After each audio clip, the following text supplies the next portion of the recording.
It is estimated that nearly 60 million people in North America played fantasy sports in 2016. And as you know, fantasy football is by far the most popular. Think about all of the fantasy football leagues out there where on average 10 or 12 individuals are competing each and every week to do what they can to win their league and reign as champion. The great Vince Lombardi once said, individual commitment to a group effort, that is what makes a team work, a company work, a society work, a civilization work. It sounds like Lombardi was talking about fantasy football leagues as well, given that it is absolutely critical to the successful fantasy football league that each and every manager is committed to their role in making their league the best that it can be. With so many people playing fantasy football, have you ever wondered when it all began? And who is considered the founder of fantasy football? And who was the first player ever drafted? And what current NFL team is most closely associated with the start of fantasy football? Today we'll help answer these questions and more as we explore the history of fantasy football. It is my pleasure to welcome you to this special broadcast where we will discuss the history of fantasy football and why its history should impact each and every league that you're part of. Now, according to the Fantasy Sports Trade Association, or the FSTA, 57.4 million people are playing fantasy football in 2016. This number has doubled since 2009 and nearly quadrupled since 2003. This growth is truly mind-blowing. Now, despite the increasing popularity of the game, the vast majority of those that play fantasy football have no idea when and how it all began. Now, even some of our MFL managers and fantasy experts are clearly unaware of when this great game began. The founder of fantasy football is none other than Coach Mike Ditka. Who's the founder of fantasy football? It's my man from the 06010, the Doc Holliday of fantasy football. Matthew, I'm your Huckleberry. Is it listen of my daddy team fancy? I have no idea because I'm only 4. You know? Football is our nation's favorite sport, and playing fantasy football simply makes each and every game in the NFL more and more intriguing. Plus, each and every week of the fantasy football season, you get to compete head-to-head with your work colleagues, classmates, friends, family, and some of your biggest enemies, at least within the confines of fantasy football. Now, despite this rapid growth of the fantasy football community and the tremendous pride we all have for our fantasy football leagues, the origin of fantasy football is still a mystery to many of us. When did fantasy football begin? Well, I started playing in 1995. This is long before most people even knew what fantasy football was. I won my first championship that year, and I've been winning them ever since. My guess? Probably sometime in the early 80s. It was 1995, and Coach Ditka had a great idea. He had dabbled with another game called rotisserie baseball in the past, and he was bored with having the best team of all time, the 85 Bears. Rather than just dominating the entire NFL, he created a game of fantasy football, and he made his own set of rules so he could dominate that too. He drafted the Bears defense #1 overall because with his rules, he could get extra fantasy points by using William the Refrigerator Perry at the goal line and get 6 points for his fantasy defense every time the fridge plunged into the end zone.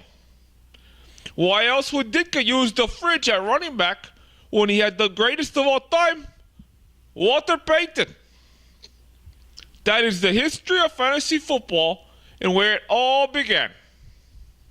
In order to enjoy and appreciate our fantasy football leagues today, in the present, and in order to raise the standards to new heights in the future, we must appreciate the past and be aware of fantasy football's history. Knowing where fantasy football came from will help us in making the great game that it is today an even better game in the future. Let us now welcome our panel of experts from the city of Chicago, our fantasy cross trainer, Tony Bobo Schwartzky, and the old ball coach, Vincent Giambroni. Bobo knows Bobo. Gentlemen, what current NFL team played a pivotal role in the origin of fantasy football? It was the team that is known as the Bears. I'm afraid, Bobo, that is incorrect. It was actually the Oakland Raiders.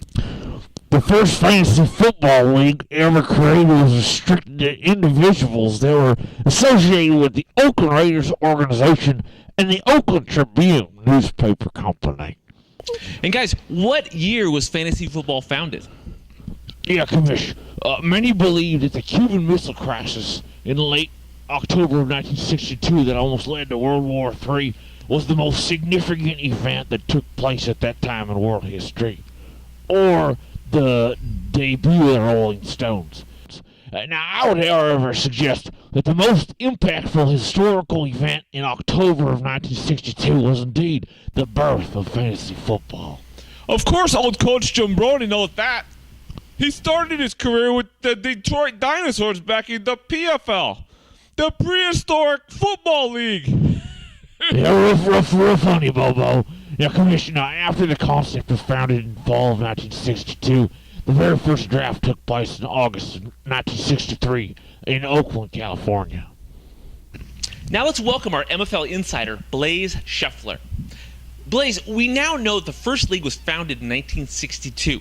What was the name of the first ever fantasy football league? Commish. It was known as GOPL, which stood for the Greater Oakland Professional Pigskin Prognosticators League. Now, who was the first player ever drafted in this GOPL Well, league? if it was 1963, there's only one obvious choice, and that would be the best tight end in NFL history, a player known as none other than Iron Mike Ditka. The Bears. I'm sorry, that's wrong again, Bobo. It was actually George Blanda, quarterback of the Houston Oilers. Yes, this is true. George Blanda was selected over the great Jim Brown, as Blanda's value was considered incredibly high, given that he was a kicker as well. Now let's welcome Gene Mancino, head of the MFL Rules and Regulation Committee. Tell us about the scoring system that was used by the founding fathers of fantasy football. Yeah, Commish, it was fascinating. It was a touchdown-based scoring system that awarded 25 points per passing touchdown, rushing touchdown, and receiving touchdown. But it also awarded 25 points for field goals. But get this, a whopping 200 points were rewarded for a return touchdown on special teams or on defense. There were 0 points awarded for yards. With those rules, that is further proof of the importance of all three phases of the game: offense, defense, and the special guys. This strengthens my argument as to why I believe that Devin Hester falls only behind Walter Payton and Gale Sayers as the greatest players in the history of football. Fantasy football can drive you crazy, given how both skill and luck take you on a roller coaster of emotions throughout the entire season. Now, with the competitive nature of fantasy football, things can go wrong really quickly when it comes to trades and collusion, managers throwing in the towel when things don't go their way. Now, in the MFL, we believe that the true enjoyment of fantasy football without these things destroying your league can indeed exist when your love and respect for your league is at the highest level possible. Now, that's when fantasy football is at its best. It's our goal each and every year to make sure that our league is better than it was the year before, and that should be your goal as well. Now it is my pleasure to welcome Gerald Marshall to our set. He claims to be one of the original GOPL team owners, and hopefully he can provide us with more information about who the founding fathers of fantasy football were. Well, thank you for having me. It's a pleasure to join the MFL for this special broadcast. Now, it all began on the East Coast road trip for the Raiders back in 1962. Wilfred Winkenbach, who was a limited partner with the Oakland Raiders, along with an Oakland beat reporter named Scotty Sterling, the PR man Bill Tennell, and myself, we were all holed up at a New York's Manhattan hotel. Winkenbach was a huge sports fanatic, and he had previously created in the 50s a PGA Tour game based upon statistics that he and others played. They had a lot of fun with it. Now, this was a cold and blustery October night when I said to Wink, I said, let's create a game for football, and we can call it fantasy football. After that, we worked together all night to develop a set of rules, and then Wink created the game in which fans could create their own teams and play head-to-head with each other and then have a championship awarded to the team with the best record. I suggested we call it fantasy football, but Wink, he decided to call it GOPL, which stood for the Greater Oakland Professional Pigskin Prognosticators League. He must have thought there had a bit of ring to it. Now, the inaugural season began in August of 1963, and it was an 8-team league. Now, the league rosters were open to players in both the AFL and the NFL. And Andy Musolinas, he was one of our managers. He selected George Blanda with the first pick overall over Jim Brown. What was he thinking? Now,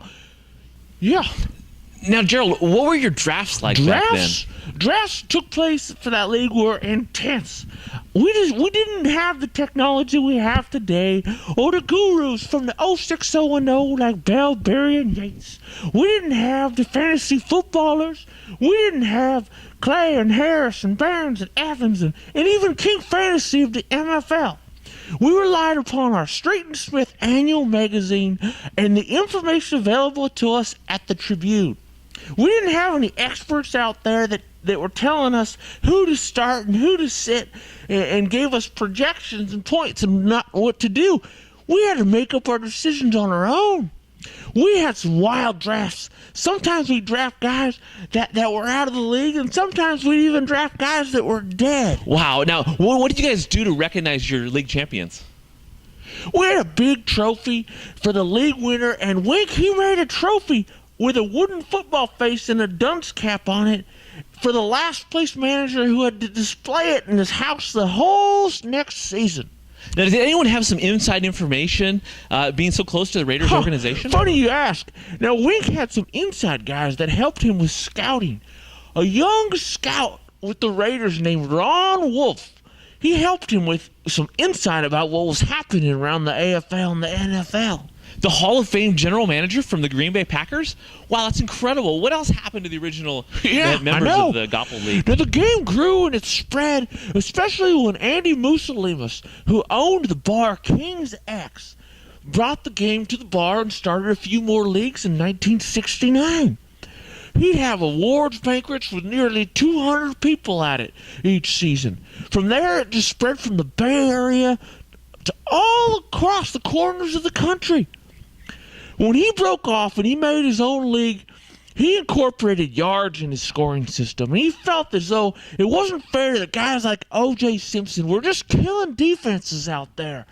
Killing defenses with their yards, but not getting the touchdowns because he played on a terrible team. So, and then also, yes, Scotty Sterling, he left the league after a few seasons because his true passion was basketball. He ended up becoming the general manager of the San Francisco Warriors, New York Knicks, and he actually worked in scouting for the Sacramento Kings. Well, thank you, Gerald, for this special opportunity to have you join us. Truly fascinating information. Blaze, any more thoughts on this topic? Fantasy football picked up a lot of steam in the 1980s with the rise of cable television and the Entertainment and Sports Programming Network, otherwise known as ESPN. Access to statistics and highlights from shows like SportsCenter and NFL Primetime had an unbelievable and undeniable influence on the game of fantasy football. And still, according to the FSTA, there were only 500,000 people playing fantasy sports in 1988. With the dawn of the internet and the ability to run fantasy football leagues from the web, fantasy sports exploded from 1 to 3 million players in 1994 to 15 million in 2003. And today, it seems like nearly everywhere you go and everyone you meet has a fantasy football team. It is now a billion-dollar industry, and it will continue to grow and grow. Thank you, Blaze, and thank you to our other MFL experts as well as our guests here today. Now, the key to sustained growth and popularity in fantasy football starts at the ground level. On behalf of the MFL, we truly want to see the standards within fantasy football leagues across this great nation reach new heights, providing more excitement, enjoyment, and competition for those that play. Now, I am sure that the original founders had no idea what they were creating. However, they clearly wanted to make something special. Live drafts, trophies, awards, and great competition should truly be the foundation of each and every league. If they can do great things 50 years ago, we can do a whole lot more today. Now, if you're a commissioner out there, be creative and innovative when it comes to the experience that you provide your managers. If you're not a commish, help inspire your commish to raise the bar in their league so that you and your fellow managers can experience fantasy football at its best, which is a league that is united and committed to making their league special. When your league is created with fantasy football excellence, what takes place in your league will echo in eternity. Now, thank you for joining us today, and we look forward to seeing you in future MFL broadcasts. Welcome to the History of Fantasy Football After Party. You guys, it's been an absolute pleasure. This is all for the love of fantasy football, self-taught. It's just one of those things that we got to put together for the MFL and for everyone else out there. Our experts, insiders, they've worked hard all season long. It's been a long season, and it's been a great one. I just want to thank everybody out there, and we might as well change the set here and let these guys party.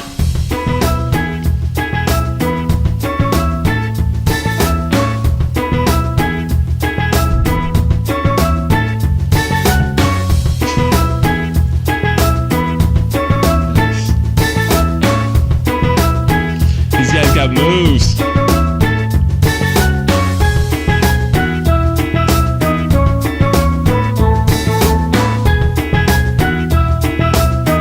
No shame, no shame.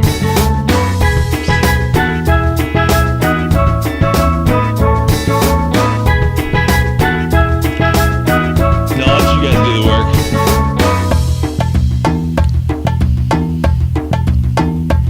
Unbelievable year, guys. Looking forward to more broadcasts, and obviously can't wait till the 2017 season. Congrats to all the champs out there. Hopefully you guys have as good of a time as we do in the MFL.